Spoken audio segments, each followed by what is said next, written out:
Hi. So for our project, we researched the process of interviewing in the workplace. So the interview structure that we came up with as a guide for our interviews includes the following. So it includes the startup, so how the company started and is growing, the interview structure that goes behind the employment process, question structure, employee, the aftermath, and then the closing. For my interview, I interviewed David Bartulovic. He's the owner of Soul. And some of the key points that he gave me was that he looks for a potential employee that is someone that is willing and ready to adapt to his business. The two characteristics he looks for is character and the ability to work with others. In the interview, he wants the interviewee to take the lead, and by doing that, he starts to not use straightforward questions. He focuses on open-ended and funnel questions. After the interview process is over, they do a 2-week training, and then the advice that he gives to fellow owners is give the candidate a chance and allow them to open up to you. Don't push for the correct answers. For my research digest, my first was about the interview process and how to improve it. Um, what this article mainly stated was that candidates should go through a rigorous interview process and that skill tests are actually very useful to see which potential employee is the best fit. Mr. Bartolome uses this method while he does his training. And the second research digest that I found was that the key component that an applicant needs to accomplish is giving a lasting impression on the interview, and that the ideal interviewee is someone that is confident and well educated in the field of the company. So the person that I interviewed was Lucy Caves from Respite Cappuccino Court. And some of the key points that she pointed out for the interview process were that the questions that were asked regarding the interview were essential to understanding not only the person that was being interviewed, but also how the organization came to be because of the applicants. She also stated that she likes open-ended questions. That way they can get to know the applicant on a deeper level, and the applicant can ask questions back to get to know the organization. This helps Lucy figure out if they're a good fit and if they have the same ideals going on. She also stated that a casual environment was more conducive for the interview process because it allowed them to feel more comfortable during the process of the interview. So for my first research digest, it was basically about how interviewing skills create better patient outcomes. While it wasn't directly related to interviewing and how that process goes about, it was related to success in the way that your interview process and the questions behind it and how you interview as a person can actually correlate to the success in your field, which I thought was really interesting. And then my second research digest was basically about how different interviewing questions are essential in understanding the interviewee, the employee, and the organization. So specific questions like open-ended questions were really conducive for interviews because they allowed, again, applicants to get to know the organization and the interviewer to get to know the interviewee, which kind of relates back to Lucy, how she was saying that open-ended questions are her way of doing things as well. Specific questions also show what interests the interviewee and their answers, so it's important to ask specifics and make sure that the interviewee understands the question. So interview, I interviewed Barbara Williams, who is the owner of Best Houses. And the key points I got from the way she interviewed her potential candidates were that she often used unstructured questions, but she primarily based them off the individual themselves and the job they were applying for. And she generally asked the same questions, but not always.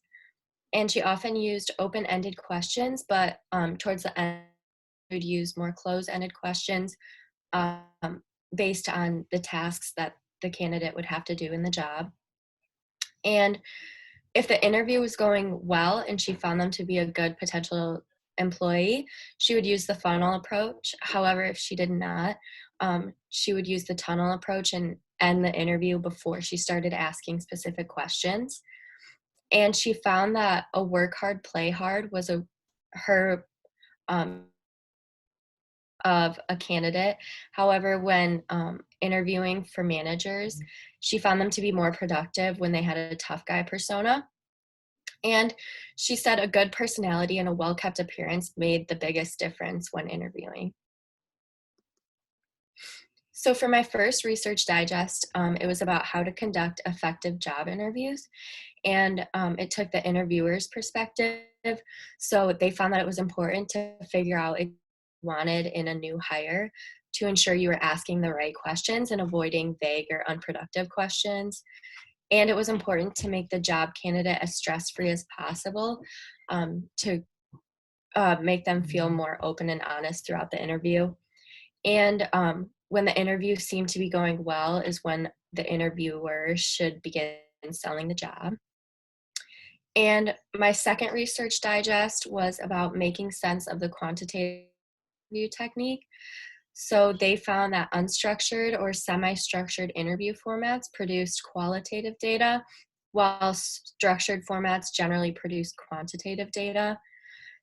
And in regards to the interviewer, building rapport quickly was found to be essential for in-depth interviews and open and honest conversation. And they found it was important to maintain control over the interview to create a more personal interview process. So I interviewed Kelly Horder from Kelly's Cafe, and she told me that she used a structured set of standard questions for every one of the people she was interviewing. She used this method because she used to not ask many questions, and that resulted in not getting very good employees. So she changed it to a more structured set of questions to try and get the best employees. The specific things she looks for while interviewing is if they are a good fit for the business. Are they going to fit in with the workers and the customers they have? And how long they want to be employed for, just not for seasonal times because it is expensive to do the training, and just what they're looking for in a job to see if they'll even enjoy working in a restaurant setting. She uses a funnel sequence and starts off with the open question so she can probe and get the most information out of the interviewee. She asks about their experience and hopes they'll open up more to her and give her the information she's looking for. And she even tells stories to see if they can relate to her and the other employees that work there. So she tells stories about them to see if they can relate. And she uses both supplementary and complementary because there are different types of people for the jobs in the cafe. So whether they're better in the front of the house, working with the customers, or in the back, doing the cooking, just depends on what kind of person they are and how they talk to her during the interview. So the Research Digests I used were advantages and disadvantages of interview techniques. And they talked about different ways you can conduct interviews: face-to-face, phone, and email. Face-to-face is the most preferred method because it's more personal. And even Kelly told me that she only does face-to-face so she can really get to know them on a personal level. You can also do it on the phone, and through email, it's just not as personal, and you don't really get to know them that well over those methods. And strategies for effective interviewing. The beginning of the interview should be given time for the interviewee to adjust to the setting so they're not as nervous, and just to get familiar with you and the setting that they're in. It's good to plan and know what kind of questions you're going to ask during the interview. But if you have too much pre-planning, it could sound scripted, which is not what you want. So just make sure to plan, but not make it too scripted.